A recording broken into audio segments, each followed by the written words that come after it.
قل هذه سبيلي أدعو إلى الله على بصيرة أنا ومن اتبعني وسبحان الله وما أنا من المشركين. Allah Azza wa Jalla dit وَمَا خَلَقْتُ الْجِنَّ وَالْإِنسَ إِلَّا لِيَعْبُدُونَ. Ce verset, c'est un verset que tu dois connaître par cœur. Je n'ai créé les djinns et les humains que pour qu'ils m'adorent. Dans ce verset, on a l'explication du tawhid. Une règle inchangeable dans le Coran al-Karim. Dans le Coran al-Karim, quand tu vas voir le verbe abada, tu vas directement l'expliquer avec le mot wahada. C'est pour cela que وَمَا خَلَقْتُ الْجِنَّ وَالْإِنسَ إِلَّا لِيَعْبُدُونَ. Ça veut dire quoi? إِلَّا لِيُوَحِّدُونَ. Je n'ai créé les djinns et les humains que pour qu'ils m'adorent. Ça veut dire quoi? Je n'ai créé les djinns et les humains que pour qu'ils appliquent le tawhid. Je n'ai créé les djinns et les hommes que pour le tawhid. Que pour qu'ils appliquent la ilaha illallah. Que pour qu'ils appliquent le tawhid. C'est pour ça, par exemple, le verset Iyaka na'budu. Encore une fois, na'budu. Qu'est-ce qu'on a dit? Abada wahada. Iyaka na'budu. C'est comme si tu disais Iyaka nuwahhidu. Ça, c'est le premier point. Le deuxième point que tu dois comprendre dans ce verset, c'est le terme l'ibada. Je n'ai créé les djinns et les humains que pour qu'ils m'adorent. Ça veut dire quoi? Que pour qu'ils m'adorent, ça veut dire quoi? L'adoration. Ismun jami'un li kulli ma yuhibbuhu Allah min al-aqwal wal-a'mal al-zahira wal-batin. Ils ont dit l'adoration, c'est un nom qui englobe toutes les applications et les paroles visibles et invisibles desquelles Allah Azza wa Jal est satisfait. Toutes les applications, toutes les paroles visibles et invisibles. Ça veut dire quoi visible et invisible? Visible, ça veut dire c'est ce que tu fais avec tes membres.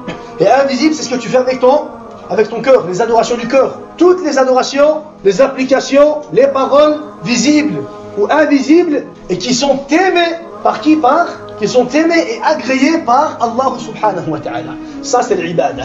L'adoration n'a pas de limite dans notre religion. Tu es assis ici dans le masjid, tu es venu pour un dars, pour kalam Allah, pour dhikr Allah tabaraka wa ta'ala, c'est une adoration pour nous. Sourire quand tu vois ton frère, lui le saluer, demander après lui donner un conseil, faire une sadaqa, servir un verre d'eau à ton frère, tout cela est considéré comme quoi? Comme une adoration. قل إن صلاتي ونسكي ومحياي ومماتي لله رب العالمين. Ta vie et ta mort ne doit appartenir qu'à Allah subhanahu wa ta'ala. Et ce qui vient du cœur, c'est quoi? Al-mahabba, l'amour, al-khawf, la peur, al-tawbah, le repentir, al-tawakkul, la confiance, al-rahba, al-raghba, l'isti'ada, tout ce qui est dans ton cœur, tout ce qui vient du cœur, et quoi? Tu dois espérer la récompense d'Allah Azza wa Jal. Tu dois avoir peur du châtiment d'Allah subhanahu wa ta'ala. Tu dois aimer Allah subhanahu wa ta'ala. Ton cœur, il doit être attaché à qui? Allah subhanahu wa ta'ala. Ta'alluq billah. Les adorations du cœur.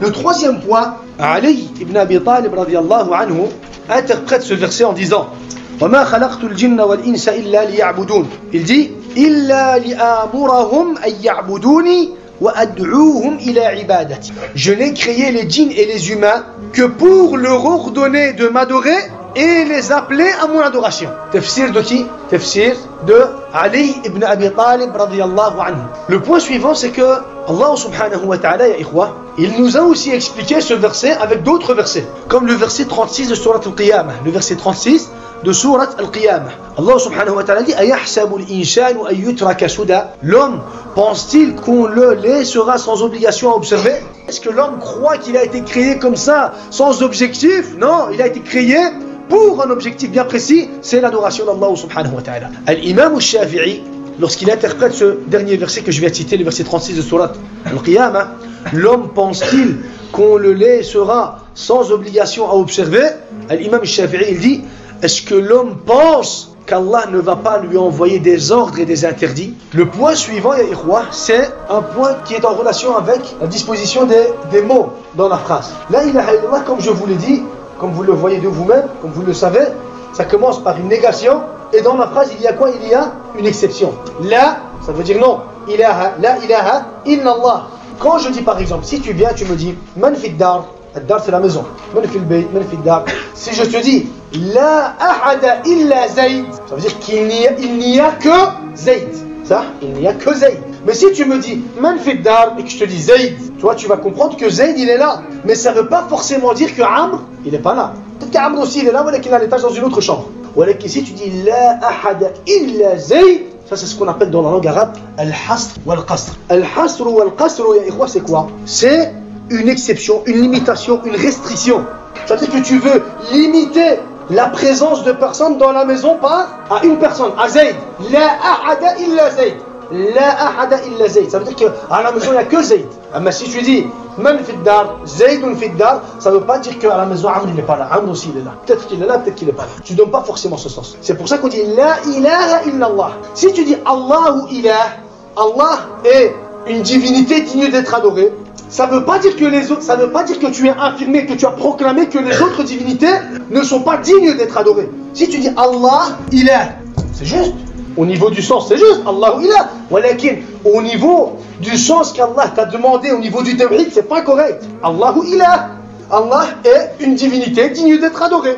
Mais c'est pas correct au niveau du tawhid. Pourquoi? Parce qu'elle est où la négation?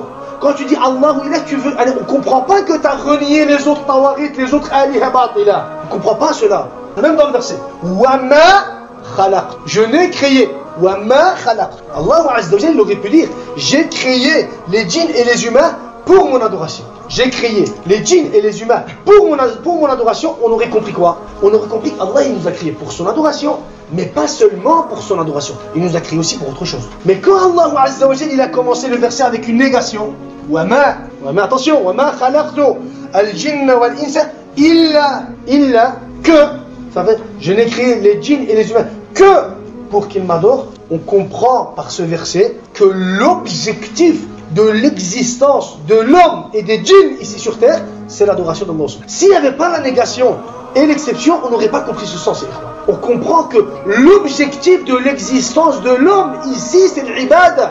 Donc il doit connaître le tawhid. C'est un devoir sur lui de connaître le tawhid. S'il ne connaît pas le tawhid, ça veut dire qu'il ne peut pas croire au tawhid. S'il ne croit pas au tawhid, ça veut dire qu'il ne peut pas être musulman. S'il n'est pas musulman, ça veut dire qu'il ne peut pas mériter le paradis. Mais tu me le dis toi-même, tu me le dis avec ta bouche, tu me dis c'est un jahil, il est ignorant. S'il est ignorant, il ne peut pas croire au tawhid.